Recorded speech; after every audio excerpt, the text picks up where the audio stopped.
Ada petani dan anaknya pergi ke kota mengenai sepeda yang sudah tua. Ketika mereka lewat, maka orang-orang mulai berkomentar, sudah sepeda tua, reot, dinaikin berdua dengan muatan lagi, kayak nggak ada kendaraan lain saja. Waduh, mendengar komentar seperti itu, maka Pak Tani dan anaknya ini turun dari sepeda, lalu menuntun sepeda itu menuju ke kota. Nggak lama lagi ada orang-orang yang melihat, lalu mereka berkata, orang goblok itu sepeda dituntun kagak dipakai, malah cuma dituntun. Buat apa tuh sepeda? Waduh, akhirnya daripada dibilang goblok, si bapak ini menaikkan anaknya lalu melanjutkan perjalanan supaya sepedanya dipakai, nggak kelihatan orang goblok. Ya, ketika berjalan nggak lama lagi ada orang-orang, mereka mulai berkomentar, waduh, itu anak durhaka, anak gila. Mosok anaknya naik, bapaknya nuntun. Waduh, melihat komentar seperti itu, si anaknya malu, mukanya merah, lalu turun, ganti bapaknya naik, anaknya nuntun. Wah, berjalan gak lama lagi ketemu orang. Waduh, itu bapak kejam itu, kurang ajar itu bapak. Mosok anaknya suruh nuntun, bapaknya enak-enak naik. Waduh, si bapaknya jadi bingung, mukanya merah, lalu duduk bingung apa yang mau dilakukan. Mereka berhenti, mau pulang bagaimana, mau melanjutkan bagaimana, naik salah. Waduh, akhirnya mereka bingung-bingung aja tuh berdua di bawah pohon. Nah, apa yang saya mau katakan dengan cerita ini?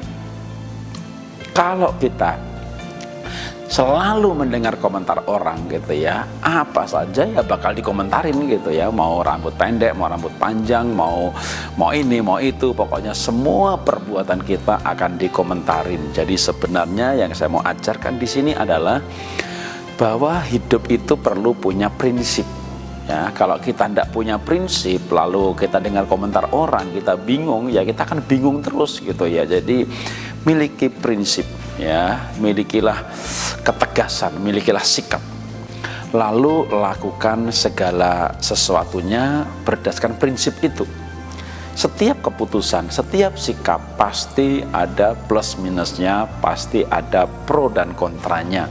Jadi kita perlu pertimbangkan, ambil keputusan, lalu lakukan. Kalau misalnya kita punya prinsip bahwa seorang tua itu harus mengalah ya, dan mengasihi anaknya, dan anak yang naik, orang tua yang menuntun, dengan prinsip yang tegas seperti itu, misalnya apapun komentar orang, ya jalan terus gitu kan. Kenapa? Karena perbuatannya itu dilandasi oleh prinsip. Jadi sebenarnya perbuatannya bisa sama gitu, cuma karena prinsipnya berbeda atau orang tidak punya prinsip, maka perbuatannya tidak pernah konsisten.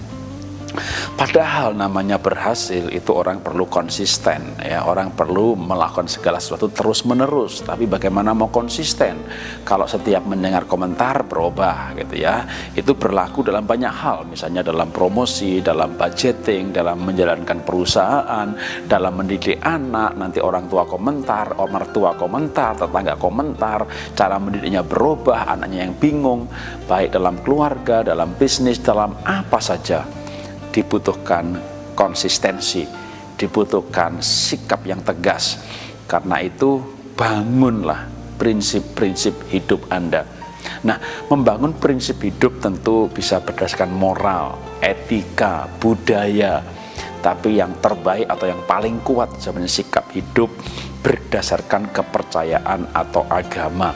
Karena kepercayaan atau agama itu sesuatu yang lebih mutlak gitu ya. Kalau orang hidup berdasarkan prinsip itu biasanya lebih kuat dan tidak mudah goyah. Karena itu orang-orang sukses biasanya atau mayoritas juga orang-orang yang memegang teguh prinsip-prinsip agama, atau kalau saya gunakan istilah dalam ilmu manajemen sebenarnya itu kecerdasan spiritual ya, substansinya sama. Karena itu kembangkan prinsip hidup dan raihlah sukses. Salam dahsyat luar biasa.